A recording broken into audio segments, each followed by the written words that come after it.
कुरुक्षेत्र सतलोक आश्रम में प्रत्येक वर्ष की तरह 627वां कबीर प्रकट दिवस धूमधाम से मनाया। कबीर प्रकट दिवस के उपलक्ष्य में आयोजित 3 दिवसीय भव्य धार्मिक समागम एवं भंडारे का संत गरीबदास की अमरवाणी के साथ समापन हुआ। कुरुक्षेत्र में लाखों श्रद्धालुओं की मौजूदगी में तत्वदर्शी संत रामपाल जी की अमृतवाणी में संत गरीबदास जी की पवित्र अमर ग्रंथ का 3 दिवसीय पाठ का आज भोग के साथ समापन हुआ। कबीर साहिब के शिक्षाओं का अनुपालन करते हुए समाज में फैली कुरीतियों को खत्म करना, जैसे दहेज मुक्त विवाह, नशा मुक्त भारत, छुआछूत रहित समाज, रक्तदान और देह दान शिविर, भंडारा, सच्चे आध्यात्मिक ज्ञान की जानकारी और आध्यात्मिक पाखंड के खिलाफ जागरूकता ही कबीर प्रकट दिवस का उद्देश्य है। कुरुक्षेत्र सतलोक आश्रम में आयोजित कबीर प्रकट दिवस भव्य धार्मिक समागम का आज समापन हो गया। कबीरदास जी के 627वें जन्मोत्सव के उपलक्ष्य में आयोजित इस भव्य समागम में उमड़ी भीड़ आकर्षण का केंद्र रही। सतलोक संप्रदाय और जाति पाति के बंधनों से परे एक ऐसा सामाजिक और धार्मिक आयोजन जहां समरसता और भाईचारे का पैगाम फैलाया जाएगा। हम बात कर रहे हैं संत रामपाल जी महाराज के सानिध्य में मनाए गए कबीर प्रकट दिवस की। इस महासमागम में श्रद्धालुओं के लिए सभी प्रकार की सुविधाएं निःशुल्क उपलब्ध रहती हैं। देसी घी से बने व्यंजन व मिष्ठान उपलब्ध रहे।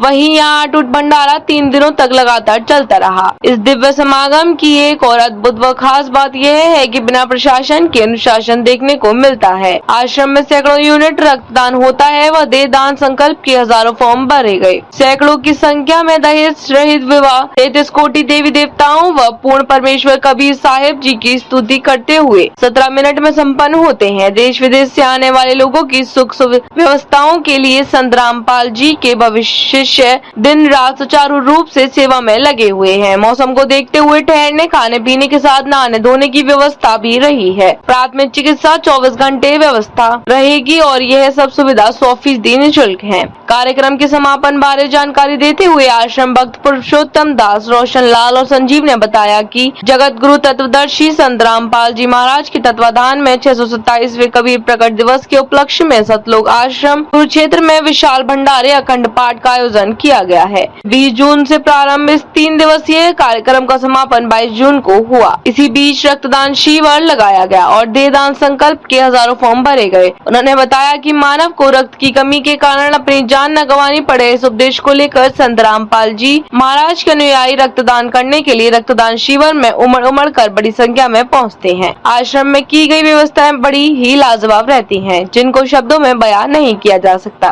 क्या बताएंगे? 3 दिवसीय प्रोग्राम जो है आज समापन हुआ है और लाखों की तादाद में संगत जो है वो कहीं ना कहीं देखी गई है, क्या बताएंगे?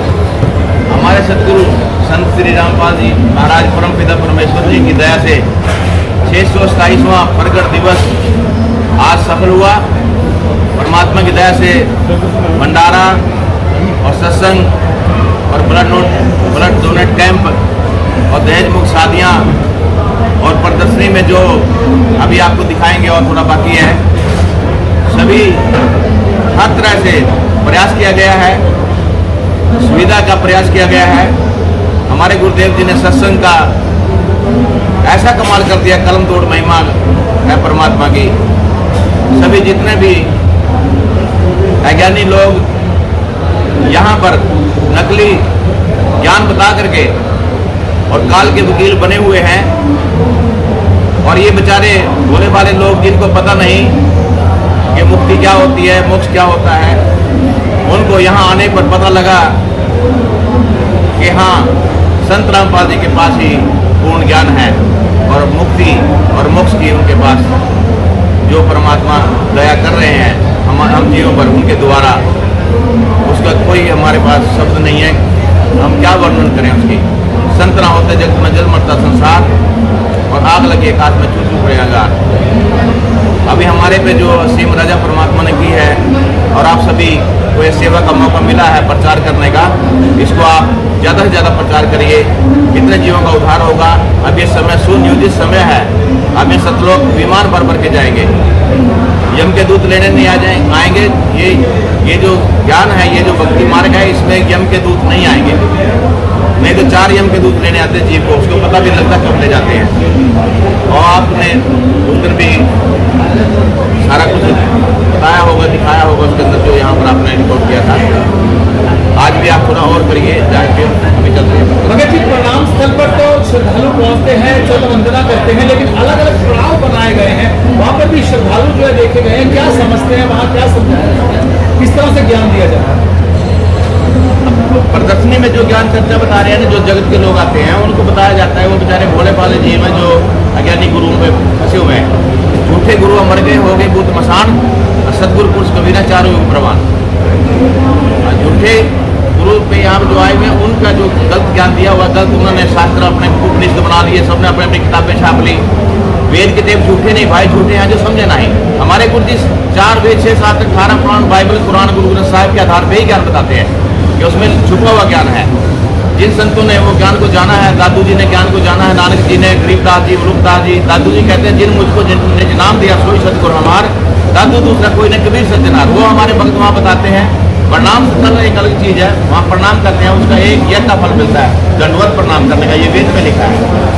और इनके मध्य में रामायण चलती है, विश्व देवता, विश्व के जितने भी देवता हुए मध्य जिन्हें सबका उनका आदर कराया जाता है। जिन जिन भक्तों ने यहाँ पे भक्ति करी है, जिन आत्माओं ने, वो उनका भी आदर किया जाता है। हमारे गुरु जी किसी का अनादर नहीं करते। और हमारे जो मंत्र हैं जो स्टार्ट होते हैं, तीनों देवा कमल दल बसे, ब्रह्मा विष्णु महेश, पहले इनकी वंदना फिर सुन सदगुरु उपदेश, फिर आगे का उपदेश गुरु जी बताते हैं, मोक्ष का मार्ग बताते हैं, सबका आदर किया जाता है।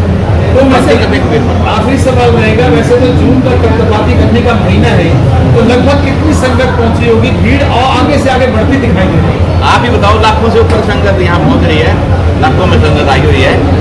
आप ही देखो कोई व्यवस्था में आप लोग कैसा लगा।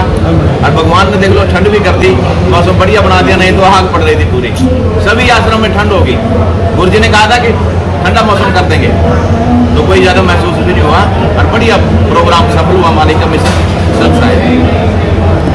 जो है सतगुरुदेव जी की उनकी दया है, इतना भाव है सतगुरुदेव जी के प्रति। सतगुरुदेव जी ने ऐसा ज्ञान दे दिया है कि जो सतगुरुदेव जी ने नियम बनाया है, कोई भी भगत उन नियमों से बाहर नहीं होता। जो जिस तरह से यहाँ पर सेवादार है, जिस तरह से उनको कहते हैं कि इस तरह से भंडारा लेना है या इस तरह से बैठना है, इस तरह से जल लेना है, सभी भक्त आत्माएं उसी तरह से बिल्कुल भक्त वाला व्यवहार करके यहाँ पर रहते हैं। यहाँ पे ना तो कोई जो है भीड़ भाड़ या कोई धक्का मुक्की किसी तरह की नहीं होती।